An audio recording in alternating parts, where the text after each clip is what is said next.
জয় ঠাকুর। শ্রী শ্রী রামকৃষ্ণ পুঁথি পঞ্চম খণ্ডের অন্তর্গত আমাদের পাঠ চলছে প্রভু কর্তৃক অন্তরঙ্গগণের বাসনা পূরণ, এই অধ্যায় থেকে।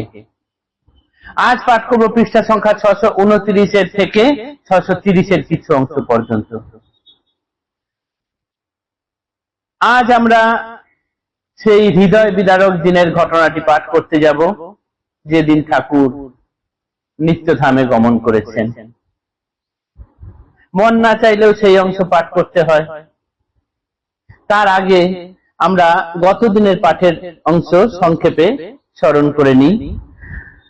বাংলা 1293 সন 31শে শ্রাবণ, রবিবার, শ্রাবণ সংক্রান্তির দিন ঠাকুর পঞ্জিকায় ঠিক ওই দিন পর্যন্তই পাঠ শুনেছিলেন যোগীন মহারাজের মাধ্যমে। সেই দিনটিতে সকাল থেকেই ঠাকুরের শরীর খুব আনচান করছে। প্রথমেই এলেন নবীন পাল, ডাক্তার নবীন পাল। তিনি খুব সুচিকিৎসক, নারী পরীক্ষা খুব ভালো করেন। এবং তারপরে আরো অনেকে এলেন। ঠাকুর বললেন, আজ শরীরে বড্ড জ্বালা পোড়া করছে, প্রত্যেক শিরায় শিরায় মনে হচ্ছে যেন গরম জল পিচকারি দিয়ে ঢুকিয়ে দেওয়া হচ্ছে। অনেকেই এলেন, অনেক ডাক্তার বৈদ্য এলেন, নারী পরীক্ষা করলেন, কেউ তেমন কিছু বুঝতে পারলেন না। একমাত্র অতুল কৃষ্ণ ঘোষ, গিরিশ ঘোষের ভাই, তিনি নারী পরীক্ষায় বিশারদ ছিলেন। তিনি বেশ কিছুক্ষণ ঠাকুরের ওই নারী দেখে তারপরে বললেন, এটি ক্ষয় নারীর লক্ষণ। ক্ষয় নারী অর্থাৎ পরাণ সংশয়, অর্থাৎ সে ব্যক্তি আর বাঁচেন না।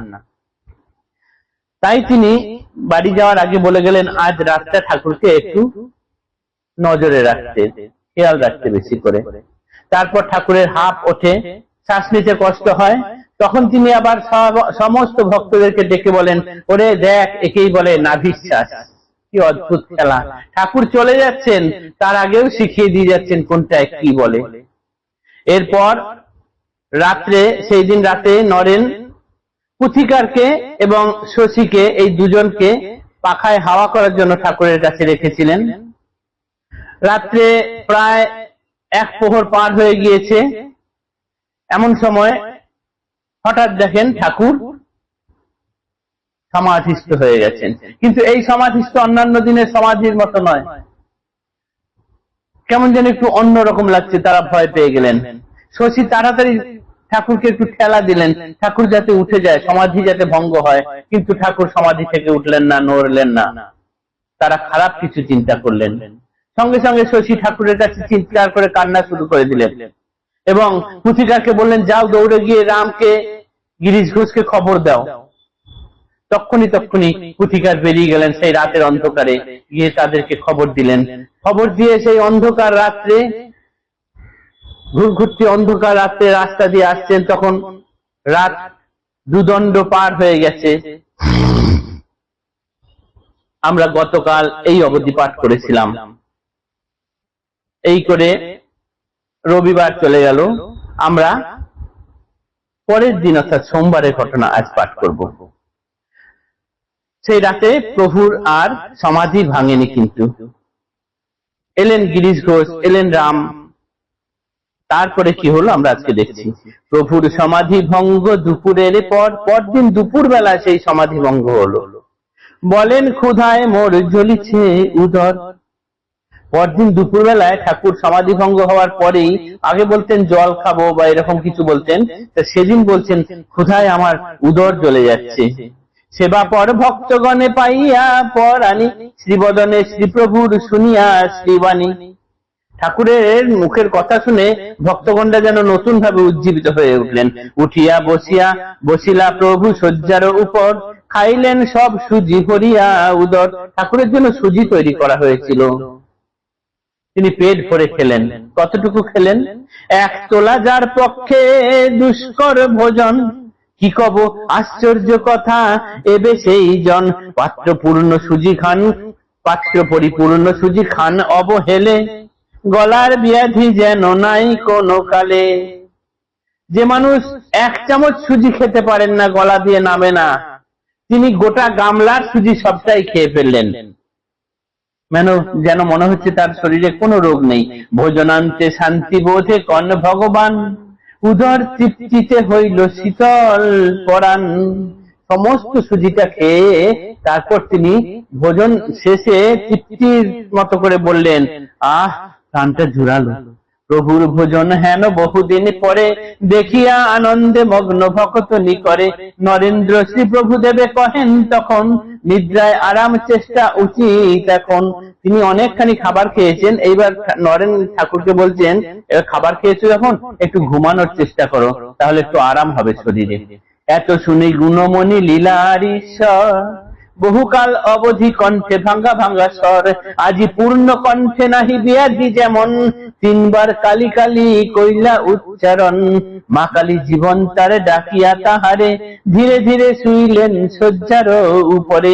নরেন বললেন, এবার তুমি একটু ঘুমানোর চেষ্টা করো, তাহলে শরীরে একটু আরাম হবে। এতদিন ধরে তিনি ভালো করে কথা বলতে পারতেন না, প্রায় 3-4 মাস হলো। আজ তিনি স্পষ্ট অক্ষরে, স্পষ্ট ভাষায় তিনবার জয় মা জয় মা জয় মা করে বললেন।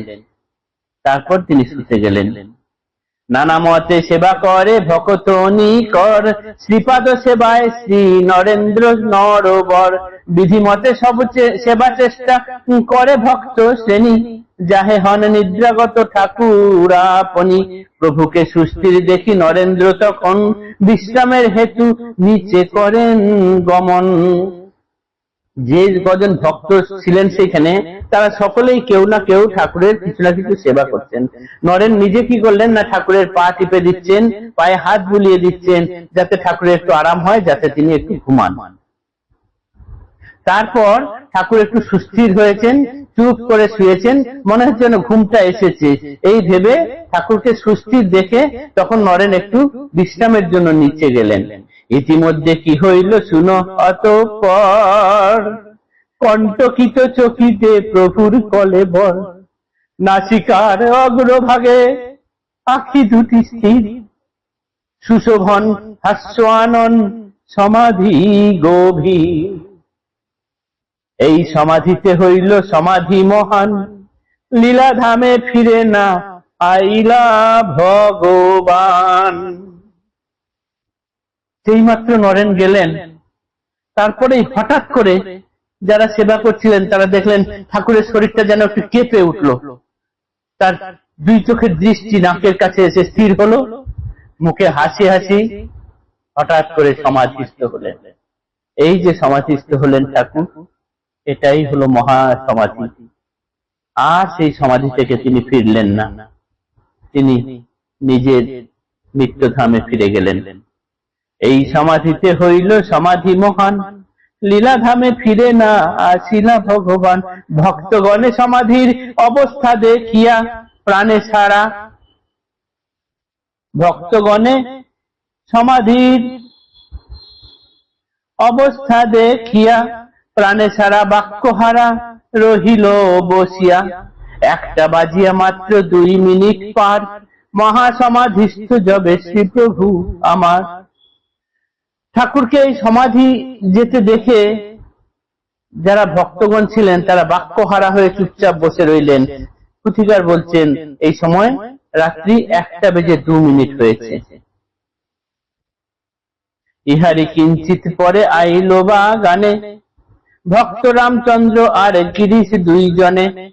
আদি অন্ত শুনিয়া সকল বিবরণ, বুঝিতে না পারে কিবা কর্তব্য এখন। উপায় বিধান কিছু করিবারে স্থির, সভিত বসিয়া বাদা ঘাটে সরসির। এর একটু পরেই গিরিশ আর রামচন্দ্র এলেন ওই বাগানে। তারপরে তারা সবকিছু শুনলেন, ঠাকুরকে সমাধিস্থ অবস্থা দেখলেন। আগের দিনেও ঠাকুর এরকম দীর্ঘ সমাধিস্থ হয়েছেন, পরের দিন দুপুরবেলা সেই সমাধি ভঙ্গ হয়েছে। সুতরাং আজকেও এই অবস্থা দেখেছেন, তারা ভয় পেয়ে গেছেন, ভাবছেন কি করবেন, কিছু ভেবে কাজ কুল কিনারা পাচ্ছেন না। তারা সকলে মিলে গিয়ে পুকুরের ওই বাঁধা ঘাট যেখানে, সেইখানে বসে ভয়ে ভয়ে চিন্তা করছেন এখন কি করতে পারা যায়। যুকতি উপায় স্থির যে বুদ্ধির বলে, ব্যাপার দেখিয়া গেছে সেই বুদ্ধি তোলে। যে প্রভুর বিদ্যমানে দিবা কি জামিনী, গগন ভেদিয়া উঠে আনন্দের ধ্বনি। বিপরীত ভাব আজি সবে ম্রিয়মান, অকুল পাথারে মগ্ন গোটা আগোটা উদ্যান।